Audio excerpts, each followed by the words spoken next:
We all have something in our lives that we take for granted. When we wake up each morning, maybe it's the fact that we woke up in the first place. It could be the family and friends that surround us to help make each day worth something, but for many of us, we share a common area in life that makes each day beautiful, and you probably don't think much about it, but if lost, it would shatter your world. That being the colors we see that shape everything into something bright and alive. Those that are colorblind must find their own way to see the beauty in things around us, where most can just open our eyes and everything is already breathtaking. Iroduku is an anime about just that. A girl who has forgotten the colors of the world and searches for a way to find the beauty in things and overcome her depression. Our story follows 17-year-old Hitome, who is a descendant of a witch family. See, in this world, magic is a part of everyday life, but not in the typical sense. Witches exist and magic can be seen, but think of it more as an add-on to life as is, since it's a tool to get jobs done rather than them tossing magical blasts of destruction while flying around on broomsticks, making children scared of them. Hitome lost her sense of colors at a very young age, and since then has had stale emotions, so much so that she is a walking case of depression who can't find joy no matter where she goes or who she meets. And after Hitome's grandmother sees her suffer so much, she ends up sending her back in time to when she was still in high school so Hitome can discover what it is that she's missing and hopefully find the beauty in life that she has lost. A story about a girl with stale emotions who gets to live happy fun times with grandma and friends in the past for a time being. You know this one will try to pull on your heartstrings, especially since you can probably guess how the show will end right off the bat. I'm a sucker for anime that takes magical elements but never overuses them to the point that it feels like a magic anime like all the others. And what I mean is almost every anime I watch where magic is in the series, this powerful ability is so ridiculous that normal folk, they have a hard time matching its limitless capabilities. But when anime such as this take magic and let general folk know of it, not fear it, hell, they can go to magic shops and buy magic to use at home, where magic is just like any other job in the world, where people train and hone their skills to help others without ever overblowing the mystical aura. It helps make a generic setting like high school into something a bit more interesting and not that off-putting, since having a couple of high school witches interact with an art and photography club, that leads to pretty interesting interactions. I'm a huge fan of characters discovering their emotions, as I find if done correctly it provides some of the most compelling character development that's out there. In order for this design to succeed, you need to provide a believable reason for why the character is so stale with their emotions, while also providing noticeable growth for the character at a steady and noticeable pace. You can't just end them with emotions by the end of an anime, you need to build them up to said ending over the season, and that's exactly what Iroduku does. People going colorblind can happen. Right away, we are in a world with traces of magic, so in the back of your mind you probably think, well, maybe something related to magic caused this and that's why Hitome doesn't enjoy using it. Losing your sense of colors after knowing what they looked like before would make most people pretty damn gloomy. So the first hurdle is already met within minutes into the first episode. The second point is tackled very well, and every few episodes Hitome starts pushing towards a more magic-driven path thanks to an artist Yuto, that for whatever reason, his art lets Hitome see colors in her dark and gloomy world. Both bases that I think are needed to sell this character archetype is hit on by the time you reach the end of episode 1, and it never slows down from there. I love the idea of Hitome's character quite a bit, as removing what makes this world beautiful to most of us as we follow this girl try to find her own way of seeing the beauty in things as she grows with the first group of friends she's really cared about since she's lost her sense of color is quite touching. The cast is rather large, but for the most part I appreciated everyone in it. You have the young grandma Koku, who seems to be many people's favorite character. She's a bit more out there of a witch than most people in this world. The witches aren't tossing around fireballs around this version of Earth. She is a bit of an experimenter who enjoys the thrill of trying something new that generally will backfire the first time around. Thankfully she never gets a cauldron, as who knows what ideas she would come up with. What's great about her is, for as reckless as she might appear to be at first glance, they never designed her to be anything less than a lovable sweetheart who cares for others, and even if someone dislikes her, she treats them well to the point that no one can stay mad at her or dislike her for too long. You start the anime off with her as a grandma, and early into her introduction, you feel the same nurturing love is present in this teenage version of her. Just this time, she's a bit more hyper, since Granny had some spunk back in the day. You have to mention Yuto, who is an artist down in the dumps feeling like maybe the path of art just isn't for him, despite clearly having the skill to pursue it further. When Hitome takes a liking to his work, a spark is ignited and he starts feeling as if maybe he was giving up too soon, similar to how she feels as if maybe she gave up on magic a little too early. Asagi and Sho are two members in the photography club. Sho is the current president, and Asagi is next in line when he graduates. The two have been friends since childhood, and Asagi right away gives off the impression of she's very kind-hearted with her love for animals, whereas Sho, you have a fearless leader who might be too technical at times but makes sure his fellow club members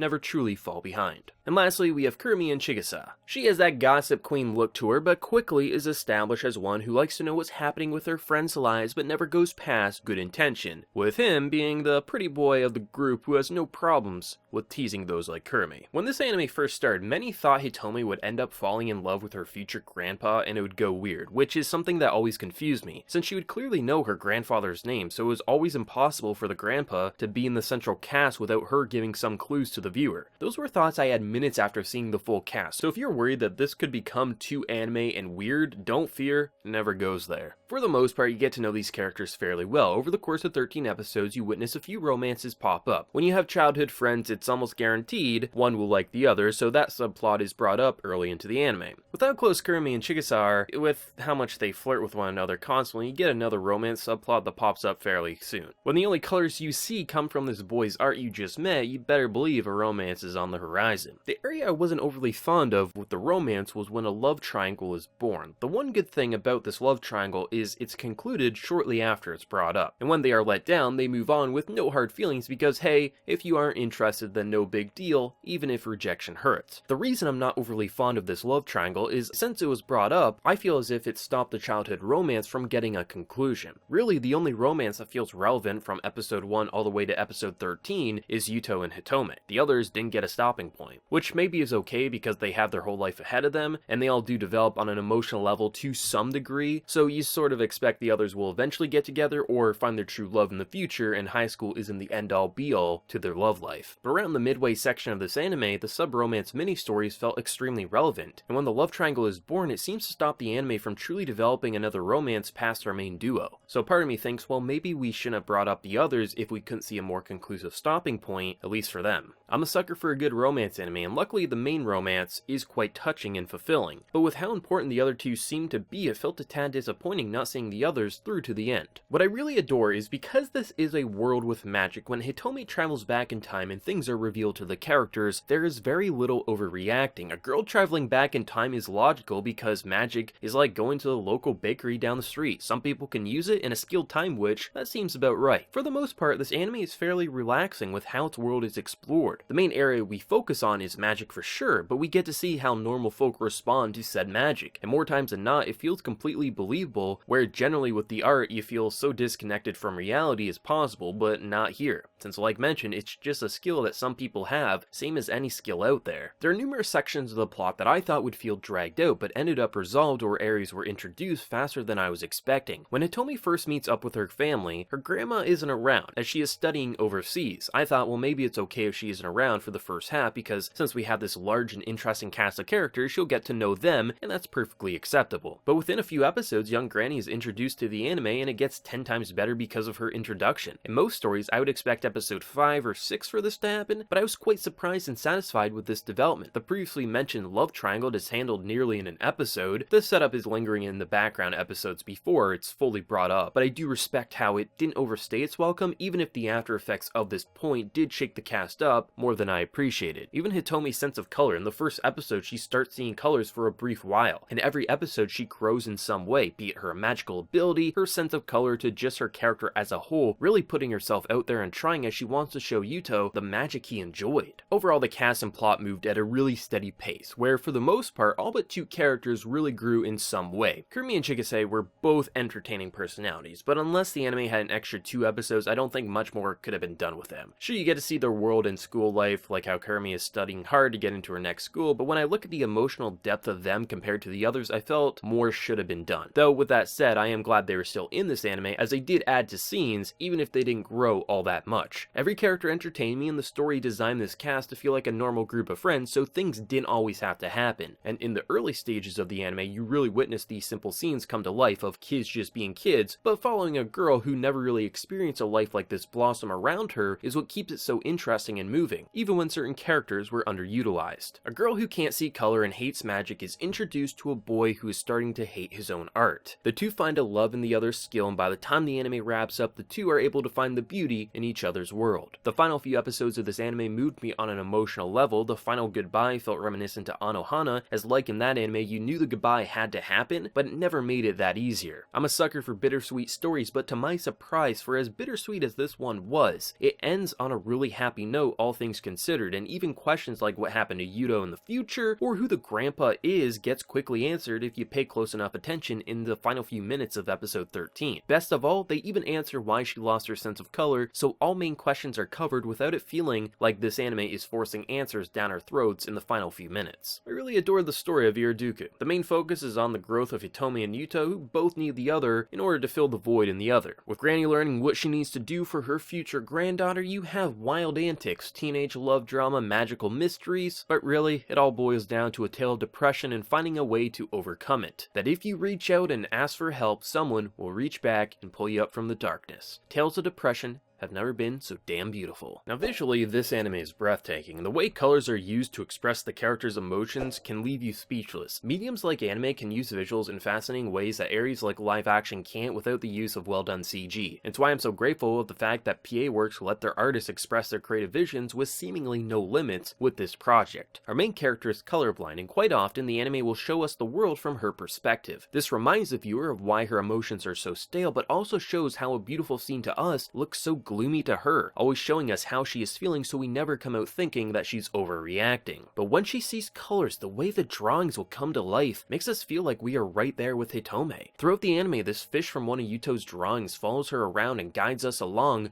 many scenes. As our eyes follow this fish, we witness an explosion of bright colors with perfect backgrounds, many of which were done in beautiful watercolors, with amazing lighting to match the mood, beautiful effects to make it feel bombastic, great CG used at the appropriate moments to add an extra dimension to certain objects, impressive line work allowing for more abstract imagery to let our imaginations go wild, and the list goes on. The backgrounds feel crisp and quite refined overall, giving a sense of life to their world, with every character model having that PA Works charm while feeling a bit more polished than some of their more recent series as of late, as 9 times out of 10 we focus on close-up shots for the characters, and rarely does the anime dip in quality as face details remain to be consistent throughout the entire anime. Now near the end of the series, you do notice more dips than at the start, as you start seeing certain shortcut techniques being used. But with how gorgeous the anime looks in any given episode, because it wasn't a common issue, I was pretty forgiving when dips did pop up, like holding onto a wider shot so faces wouldn't need to be animated, or just less polish on close-up shots in the final stretch, most likely due to time constraints. The anime starts off with gorgeous fireworks setting the mood, letting the viewer see this will be an explosive anime full of color and beauty that will use so many styles of art to express the character's emotions, and the visuals rarely let up. So as Hitomi discovers the beauty of her world, the viewer gets to bask in it from episode 1 up to the very last, while reminding us enough how a scene looks to her in her black and white world. The anime does have its magical moments, but most of an episode is set around mundane areas like schools or homes, so the animation won't always be that technically impressive, but the art can hold a scene together when something mesmerizing isn't happening on screen. And when needed, we were taken to another world with Hitomi, and it felt like we were seeing colors for the first time, just as she was. My favorite area has to be with how the art was portrayed in her world. Whenever you see paintings in an anime, it either looks simplistic because who cares what paintings on a character's wall will look like, no one except Brandon will pay attention to them and screw that guy, or it blends in with everything else in the world so it could pass as a portrait, not a drawing. At one point of the anime, Yuto visits an art gallery, and we see a nice selection of pieces that all felt like genuine art. Not something that looks like character models or the world in a photo, but real art made by characters in their reality. Now Yuto's design will be the most noticeable, as he has a more Van Gogh style that he works with, and it's shown to the viewer quite often. But when I saw this art gallery, it really made me appreciate the detail that went into selling an area that will only be relevant for a few minutes of a single episode and will never be brought up again. This is the kind of anime that needed to make every area to its visuals impressive, as a girl surrounded by so much beauty yet can't truly appreciate it is what sells this story as being one that's truly heartbreaking. The OST in this series is really peaceful. There's a few pieces that really will hit you emotionally that get played during moving scenes, such as the climax of the anime that truthfully made me a little teary-eyed and choked up as I listened to the music alongside its characters. But a good majority of the music that I noticed sounded reminiscent to that of a typical slice of life anime. Piano tracks, acoustic melodies, sounds to just fill the air with this wave of bliss. The soundtrack really helped keep scenes quite safe. There's a few emotional high points for sure, but it was as if the soundtrack was made to coincide with the visuals to build this beautiful and artistic atmosphere that when the characters weren't talking or you changed your focus off of them to either the sound or visuals, you were left with this very peaceful feeling that simply makes you happy. With how gorgeous the visuals are, I would have never expected to come out of this anime saying its background pieces were equally memorable as its art and technically impressive animation, but here I am saying exactly that. Voice acting wise, most of this cast felt as if their voices sounded like act teenagers in a high school setting, which is what you'd hope for. The only voice acting that sounded overly anime I'd have to say would be Hitome and her grandmother, with the rest of the cast fitting their age range fairly well, letting you buy into most scenes. There's few breakout moments from most of the cast in terms of their acting past a big moment here and there on top of the final episode during the goodbye scene, but I enjoyed how normal most of this cast felt. Hitome had an anime designed voice, but that's not a bad thing. In fact, I adored her voice the same way I adored Menma's voice in Anohana. It's the first time I've heard a depressed and almost emotionless Japanese voice, but done in a completely new and refreshing way that's actually hard to compare to others with similar personality designs. You never expect to hear someone sound like Hitome in reality, but with the style of character she was, she managed to sound overly cute and sad in nearly every scene, which is exactly what a character like her needed. With young Granny having this bubbly and hyper-energetic sound that helped keep scenes full of life in a seemingly normal and boring environment. Most who watch this anime in the Japanese dub should enjoy this cast performances and the beautiful music that backs their scenes. Not to mention, if you're a sucker for solid sound effect design, the magical scenes will hit all the right notes for you. I quite adore this anime, and not everyone will, and some sites have posted some pretty negative reviews on this drama as of late, but for me it hit all the notes that I was looking for out of an original anime from PA Works. I don't think this anime is slow paced like some others have mentioned, it's the proper pace. A girl discovering the beauty in her world, making friends, finding love, and coming to accept the outcome of her trip is touching, and it really only needed 13 episodes. From the first episode up to the very last, my eyes were glued to the screen. Some characters are underdeveloped, and the love triangle I believe wasn't truly needed, as if removed, I think all the characters in this world would have developed to an endpoint that I was completely satisfied with. But even with those issues, the main story of Hitome and Yuto came out to such a brilliant conclusion, where episode 13 moved me so much I was choking up. So yeah, I really love this anime.